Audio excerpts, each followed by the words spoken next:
Mesdames et messieurs, bonsoir et bienvenue dans cette nouvelle édition. À la une de l'actualité de ce soir, le ministre de la Défense nationale a déclaré aujourd'hui que les forces de l'ordre sont prêtes à maintenir la sécurité pendant les élections. Toutes les stratégies qui y correspondent ont été mises en place. L'objectif est que tout se déroule dans le calme avant, pendant et après les élections. Les détails avec Secharanjiana sur les images de Pras de Nilsson. Il ne doit y avoir aucune crainte en matière de sécurité avant, pendant et après les élections, a déclaré le ministre de la Défense nationale aujourd'hui.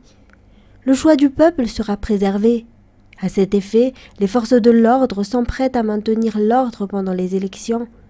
Il existe déjà une stratégie spéciale qui a été mise en place pour que les élections qui auront lieu se déroulent correctement. Selon les informations qu'on a reçues, il doit y avoir une réunion des responsables au sein du commandement des forces de l'ordre avec les représentants locaux du gouvernement pour établir toutes les stratégies visant à maintenir le calme et la sécurité lors des élections. Dans les actualités sociales, le problème rencontré récemment avec la coupure d'eau est dû à la rupture du tuyau principal à Manche 16 qui alimente en eau de nombreux quartiers d'Antananarivo selon les informations.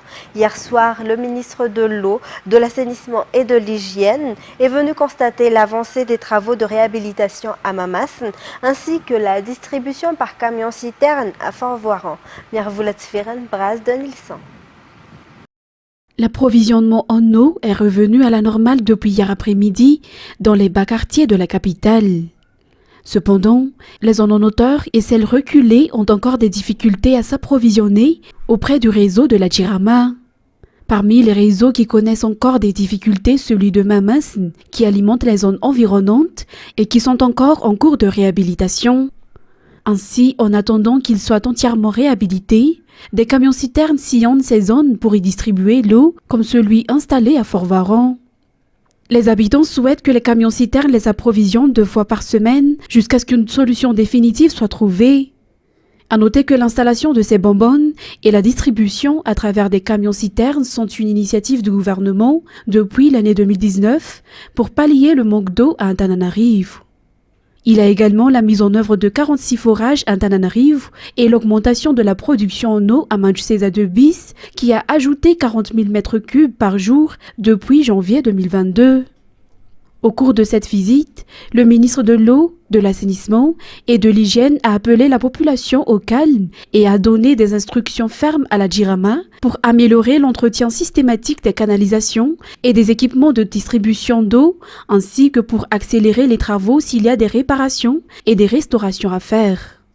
De plus, il devrait y avoir une communication claire en cas de coupure d'eau, notamment la raison de celle-ci et le délai pour résoudre le problème afin que les usagers puissent se préparer et prendre des mesures appropriées. Le ministre de l'eau a également expliqué le rôle de l'État et de la Jirama face aux coupures d'eau comme celle qui s'est produite récemment. En tant que service public, l'approvisionnement en eau, surtout Madagascar, est du ressort du gouvernement à travers le ministère de l'eau, de l'assainissement et de l'hygiène pour la mise en œuvre du 2e vélirin du président de la République, l'eau pour tous. Les sociétés de gestion telles que la Jirama garantissent la vente, la quantité et la qualité de l'eau aux clients. Dans un tout autre sujet, le train urbain sera opérationnel à partir du 15 août selon les prévisions. Une visite de chantier a été effectuée ce jour par le ministre en charge des Transports et de la Météorologie et le ministre de l'Énergie et des Hydrocarbures pour voir l'avancement des travaux. Étant donné que le train urbain fonctionnera avec de l'électricité en mars 2024, le ministre de l'Énergie avec la Jirama est venu voir le côté électrification. Avant cela, le projet train urbain fonctionnera par le biais d'un moteur diesel. Les détails avec Natera Gutmav et Nzaran Jiansu. Le projet train urbain est prévu s'achever vers le mois de mai 2024 selon les prévisions. Toutefois, les travaux se poursuivent au niveau des gares car le train urbain est prévu être opérationnel à partir du 15 août 2023 selon les explications du ministre des Transports et de la Météorologie aujourd'hui. Ce transport se complétera avec les autres moyens de transport déjà en cours et ceux qui vont être installés, comme le transport par câble. Selon le ministre, cette visite a eu lieu afin de voir de près l'avancement des travaux, de voir les anomalies et comment les résoudre au plus vite, car ce transport urbain devrait être inauguré le 15 août prochain afin que l'on puisse l'utiliser pour les Jeux des îles de l'océan Indien. Dans cette optique, le ministère de tutelle et le ministère de l'Énergie et des Hydrocarbures ont mis en place un accord pour l'électrification de ce projet de train urbain. Ce projet fonctionnera à 100% à l'électricité d'ici le mois de mars 2024, mais auparavant, il fonctionnera avec un moteur diesel. Dans la foulée, le ministère de l'Énergie et les responsables de la JIRAMA ont visité les lieux pour voir de près la faisabilité de l'installation électrique. Selon le ministre de l'Énergie, un parc solaire sera mis en place afin que le projet soit autonome en électricité. Un parc solaire qui produira 5 MW d'électricité environ, le besoin en électricité de ce train urbain, selon les explications. Il est à rappeler que ce train urbain reliera le gare d'Ambomanamboul à Swaran en passant par les gares de Manchsez, Soniran et Nousbé.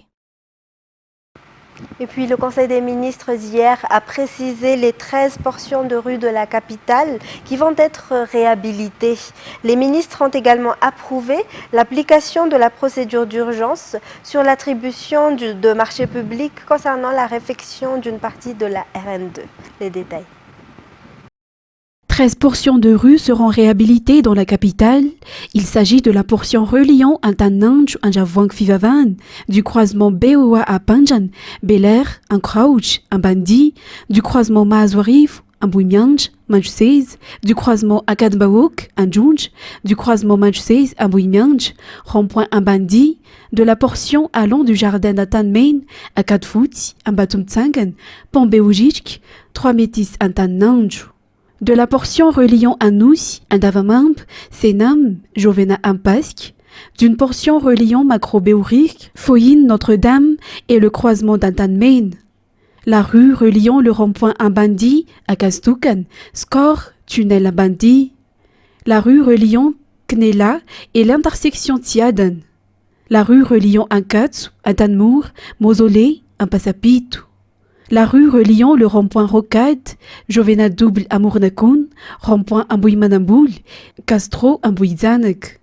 La rue reliant Ankasn, 67 hectares, ainsi que la rue 67 hectares sud, arrêt 30, Jovena, Inskaye, poste 67 hectares, pont à Janmanaln. Selon le rapport du Conseil des ministres d'hier, les ministres ont approuvé l'application de la procédure d'urgence sur l'attribution de marchés publics pour la réfection de ces rues. Font également partie de cette procédure d'urgence les réhabilitations d'une partie de la RN2, notamment le PK11 jusqu'au PK78 plus 100, la ville de Mouramangue, le PK218 jusqu'au PK250, entre Pricaville, de la portion de route entre le PK78 et le PK110, et enfin de la route menant à Daspé entre le PK250 au PK345. Dans le domaine de l'éducation, 62,30%, tel est le résultat du BEPC pour la circonscription d'Avarajan pour cette année scolaire. Ce taux a connu une baisse par rapport à celui de l'année dernière. Les mauvaises notes ont été enregistrées sur les matières scientifiques. Fin de ce numéro, Yves Janel. 8808 élèves ont été inscrits à l'examen du BEPC pour la Cisco d'Avarajan. D'après les résultats publiés hier, 62,30% de réussite ont été enregistrés. Certains candidats sont venus voir les résultats au CEG à Avarajan. 2 CEG ont obtenu 100%, le CEG à Gadnajin et le CEG à Tanmarn. En général, les mauvaises notes ont été constatées sur les matières scientifiques. Elles tournaient autour de 6 sur 20. Les résultats du concours d'entrée en seconde sont également sortis hier. Lancement du rapport sur les cas de la population mondiale 2030, y compris la situation de la population malagasy, intitulé « 8 milliards d'humains, un horizon infini de possibilités, défendre les droits et la liberté des gens ». Madagascar s'associe à cet appel de respect de droits de chacun pour que chaque personne puisse s'épanouir et s'adapter aux évolutions de la population, d'après la ministre de la Population, de la Protection sociale et de la Promotion de la femme, Swafili Raprincia, dans son allocution. Je vous propose d'écouter un extrait de cette allocution.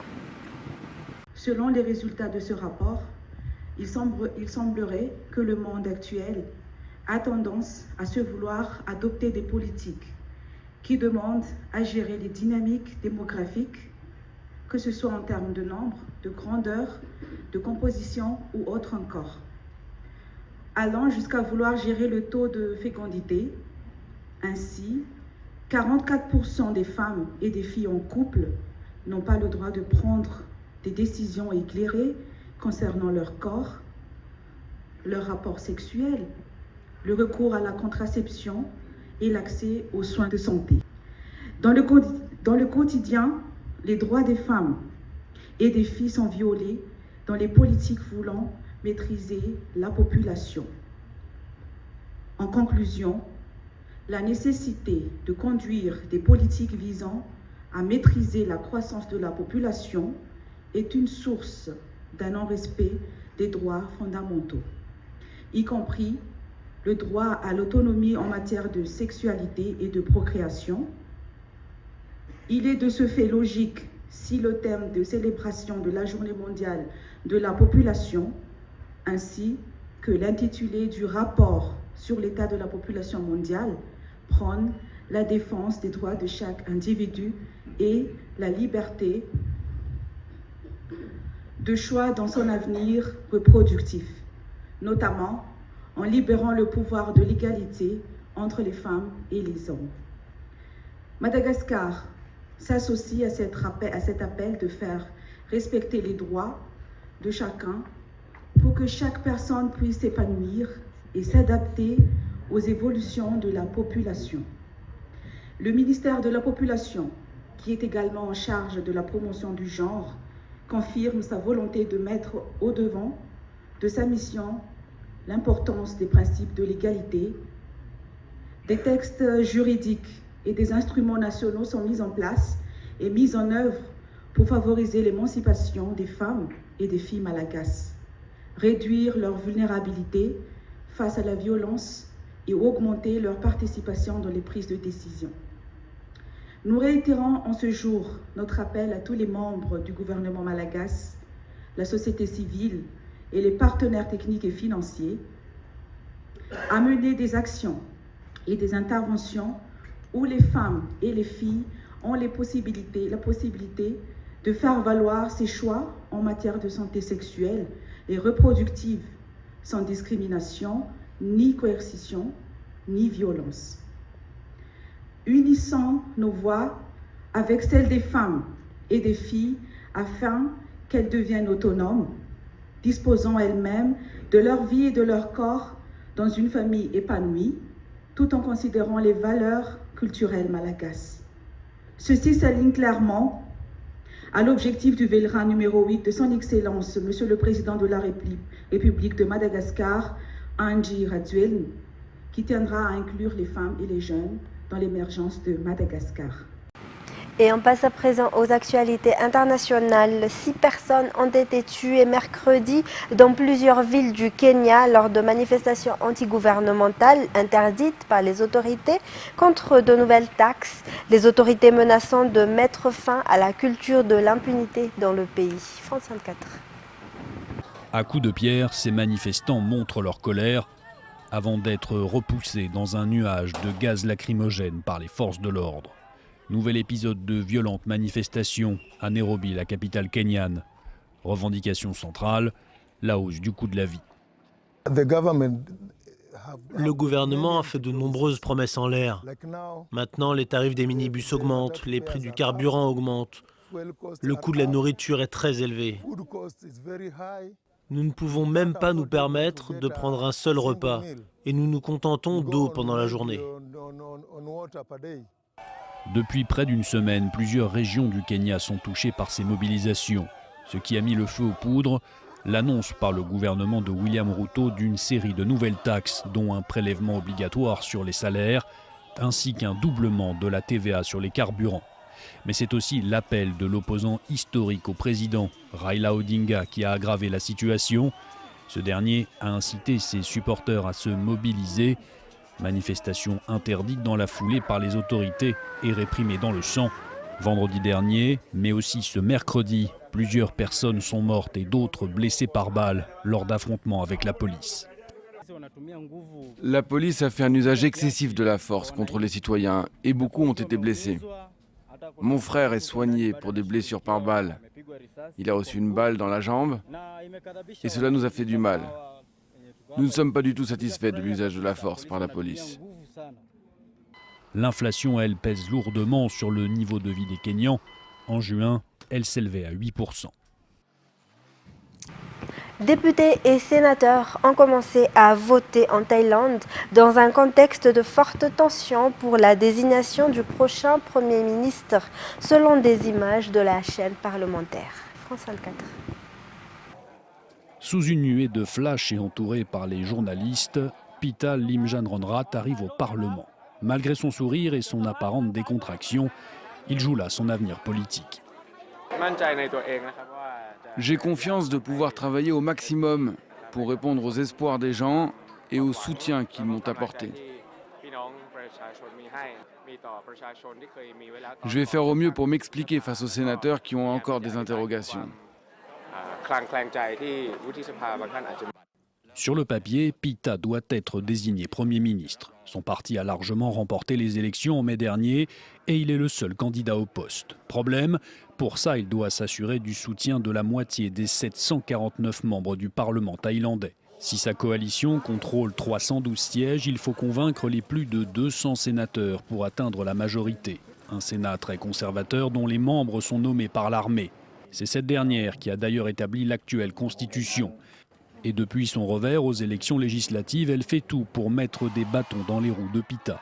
Deux affaires distinctes ciblent le parlementaire de 42 ans et son parti en avant. Il est notamment accusé de vouloir renverser la monarchie et également d'irrégularités financières. De quoi, en théorie, le priver de son siège et l'envoyer en prison. Tout dépendra de la mesure avec laquelle l'establishment conservateur royaliste veut s'en prendre à Pita et empêcher un résultat démocratique. S'ils veulent aller aussi loin, le coût pour eux, cette fois-ci, sera le plus élevé que nous ayons jamais vu. Symbole d'un renouveau politique en Thaïlande, Pita bénéficie d'un large soutien d'une partie de la population. S'il venait à être privé de son poste, les parlementaires devront se mettre d'accord pour désigner un autre candidat plus consensuel. Après avoir déclaré mardi que l'Ukraine intégrerait l'Alliance Atlantique quand les conditions seront réunies, une absence d'invitation préalablement décrite par Volodymyr Zelensky comme absurde, les dirigeants de l'OTAN ont affiché leur volonté de protéger, tant que nécessaire, l'Ukraine de l'invasion russe. France 24. C'était le principal enjeu de ce sommet, l'entrée de l'Ukraine dans l'OTAN. À l'arrivée, l'Alliance ouvre la porte à Kiev, mais sans fixer de calendrier. Alors que l'Ukraine continue de libérer ses territoires, nous soutiendrons les Ukrainiens aussi longtemps qu'il le faudra. Nous lancerons une invitation pour que l'Ukraine rejoigne l'OTAN.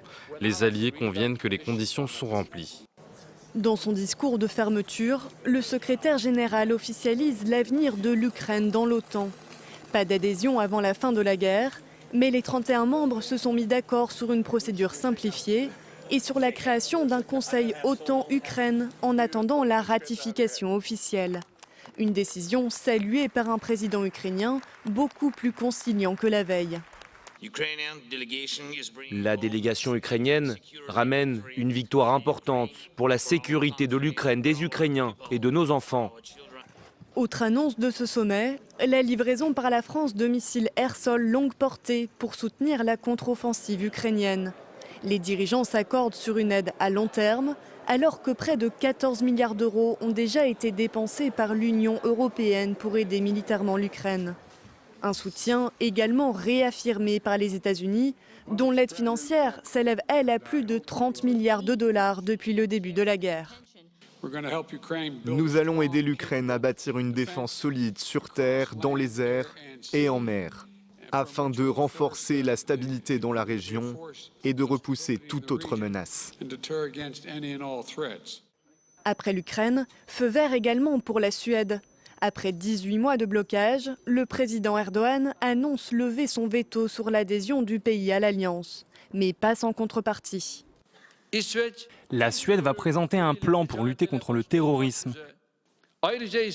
Elle soutiendra activement notre adhésion à l'Union européenne, mais aussi la mise à jour de l'accord douanier de la Turquie avec l'Union européenne, qui est vital et critique pour notre économie. La Turquie ratifiera l'adhésion de la Suède, au mieux au mois d'octobre. Mesdames et messieurs, fin de cette édition. Merci à vous de l'avoir suivi. Restez avec nous tout de suite après l'émission Face à la Mana Wani Daoulbe, présentée par Radra Manazatouf. Au revoir et passez une excellente soirée sur Viva.